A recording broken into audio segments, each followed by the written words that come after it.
Terima kasih Anda kembali bersama kami. Pemirsa, bulan Desember ini kita memperingati Hari Disabilitas Internasional. Sebanyak 8,5% dari total penduduk Indonesia atau lebih dari 22 juta orang merupakan penyandang disabilitas yang perlu mendapatkan perhatian dan kesetaraan dalam kehidupan bermasyarakat. Lalu apa yang menjadi kunci inklusi dan bagaimana para penyandang disabilitas bisa tetap produktif di tengah keistimewaan yang dimiliki? Berikut liputan jurnalis Metro TV Reda Pulpi. Saat ini kalau kita melihat masih banyaknya belum fasilitas publik yang memadai.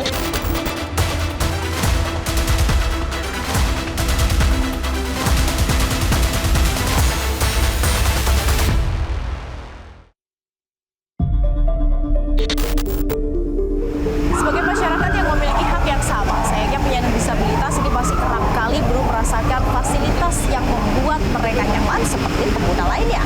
Lalu bagaimana cara pemerintah untuk memberdayakan teman-teman kita para penyandang disabilitas agar bisa tetap produktif dan pastinya merasakan fasilitas yang sama nyamannya? Ikuti penelusuran kami. 3 Desember diperingati sebagai Hari Disabilitas Internasional. Setidaknya hingga tahun 2023, sebanyak 8,5% dari total populasi di Indonesia atau sebanyak 22,90 juta orang merupakan penyandang disabilitas. Bukan jumlah yang sedikit, namun sayangnya masih terjadi ketimpangan yang dirasakan penyandang disabilitas. Akses transportasi umum yang belum sepenuhnya ramah hingga kesulitan mencari pekerjaan. Saat ini kalau kita melihat masih banyaknya belum fasilitas publik yang memadai. Ini adalah proses bagaimana komunikasi antara pemerintah pusat dan pemerintah daerahnya. Dan ini banyak banget yang harus kita bereskan karena kita lihat fasilitas-fasilitas publik, transportasi umum. Karena ini wajib bagaimana penyandang disabilitas itu dari rumah menuju sekolah, dari rumah menuju tempat kerjanya. Dan kita bicara bukan tentang kemampuan formal, tapi juga kemampuan informal. Tidak ada boleh satupun yang tertinggal di seluruh program-program pemerintah. Meski begitu, penyandang disabilitas tentu tak boleh dipandang sebelah mata. Keterbatasan tak menjadi alasan untuk tidak produktif. Di Caturharjo, Sleman, Daerah Istimewa Yogyakarta misalnya, para penyandang disabilitas mengelola sebuah peternakan ayam yang menghasilkan sekitar 250 butir telur ayam per hari. Oh ya, untuk titik fokus untuk pengelolaan ayam ini baru di Sleman Bejen untuk teman-teman yang langsung mengelola dari teman-teman difabel, karena baru satu-satunya bahkan di Indonesia ini yang ada sistem kandang yang akses difabel dan langsung dikelola oleh teman-teman difabel. Jadi baru di sini saja. Kenapa milihnya teman-teman difabel ini, Kakak? Ya, karena potensi dari teman-teman difabel ini sangat luar biasa sebenarnya. Di luar dari keterbatasan dan keistimewaan teman-teman ini malah justru memiliki kekuatan yang luar biasa dan semangat yang luar biasa untuk belajar terkait dengan peternakan ayam. Dan nyatanya alhamdulillah sekarang sudah berhasil dan tingkat keberhasilannya sudah cukup tinggi, 95%. Tak hanya di Sleman, namun Supono, warga asal Desa Kowang, Kecamatan Semanding, Kabupaten Tuban, Jawa Timur, yang menderita lumpuh usai terjatuh dari pohon lontar tetap produktif. Meski menghabiskan waktu terbaring di tempat tidur, namun dirinya tetap produktif dengan membuat anyaman dari daun lontar. Pak, kalau Bapak ini sakitnya apa, Pak? Jatuh dari pohon siwalan.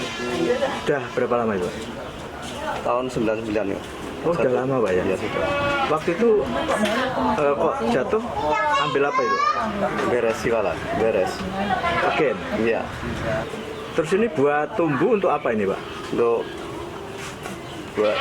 buat ada seminggu jenang siwalan. Jenang siwalan ya? Kalau tiap hari bikin tumbuh ini berapa ini biji? Ya, sekitar 20-an. Harus nunggu ini.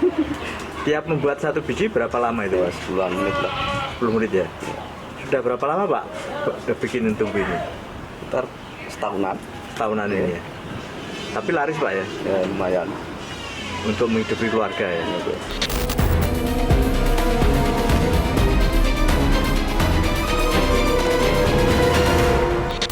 Nah, kalau di daerah Kalijodo, Jakarta Barat, pemirsa, ini sudah ada jembatan penyeberangan orang yang memiliki fasilitas lift untuk penyandang disabilitas. Sudah ada yang menjaga juga, siap untuk membantu teman-teman disabilitas yang akan menggunakan fasilitas jembatan penyeberangan orang ini. Nah, kalau kita lihat dari data di 2020, dari Survei Ekonomi Nasional, ada 28,05 juta penyandang disabilitas di Indonesia, setara dengan 10,38% dari populasi nasional. Artinya 1 dari 10 orang ini merupakan penyandang disabilitas. Nah, di Indonesia ternyata ini termasuk prevalensi disabilitas yang tertinggi di Asia Tenggara. Kemudian masih dari data yang sama, hanya 73,2% penyandang disabilitas di Indonesia yang memiliki jaminan kesehatan nasional. Padahal saat itu cakupan jaminan kesehatan nasional atau JKN ini sudah mencapai 81,3% dari total penduduk.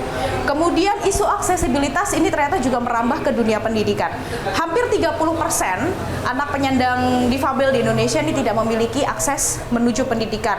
Dari 2,2 juta anak penyandang disabilitas, sebanyak 660.000 diantaranya belum bisa mengenyam bangku pendidikan. Bahkan hanya 3 dari 10 anak-anak penyandang disabilitas ini yang akhirnya bisa menyelesaikan pendidikan di tingkat SMA atau sederajat. Nah, selain itu untuk angkatan kerja di tahun 2020 hanya 9% dari 8 juta angkatan kerja penyandang disabilitas yang terserap sebagai tenaga kerja. Kesejahteraan penyandang disabilitas tentu menjadi perhatian khusus pemerintah. Menteri Sosial Syaifullah Yusuf mendorong agar penyandang disabilitas diberikan kesempatan bekerja yang setara. Jadi sesuai arahan Presiden juga, kita nanti diminta koordinasi dengan semua instansi. Kita akan berkirim surat, tidak cukup itu kita juga akan berkoordinasi bahwa ada kewajiban bagi instansi pemerintah untuk memperkerjakan atau untuk merekrut saudara-saudara kita yang penyandang disabilitas sebanyak 2%. Itu untuk pemerintah, instansi pemerintah dan BUMN. Sementara yang untuk swasta itu 1%. Sementara Angki menyebut permasalahan disabilitas sebenarnya berakar dari peraturan yang perlu diterapkan dengan tegas. Semua isu penyandang disabilitas ini multisektoral, itu dari hulu ke hilir. Dari pertama, hulunya kita beresin satu pendataan. Pendataan penyandang disabilitas ini mutlak dan wajib. 5 tahun terakhir kita masih melihat bahwa masih banyak pendataan penyandang disabilitas yang belum sepenuhnya maksimal dan harus segera dibeberes oleh pemerintah yang sekarang. Lalu juga kita bicara tentang pendidikan. Pendidikan ini tidak hanya sekolah pendidikan luar biasa, tapi juga sekolah inklusi. Karena sekolah luar biasa itu terbatas. Jadi kita harus lebih perbanyak lagi sekolah inklusi, bahwa semua sekolah negeri maupun sekolah swasta wajib untuk menerima penyandang disabilitas. Sebagai sesama masyarakat Indonesia, penyandang disabilitas perlu mendapatkan hak yang setara. Bagaimana cerita para penyandang disabilitas, mereka tetap bisa berdaya di tengah keterbatasannya, tentunya ini menjadi motivasi bagi kita semua. Tapi bagi pemerintah tentunya juga perlu memperhatikan seperti apa fasilitas, kemudian memanfaatkan agar para penyandang disabilitas ini juga memiliki hak yang sama seperti kita semua. Dari Jakarta, tim liputan Metro TV.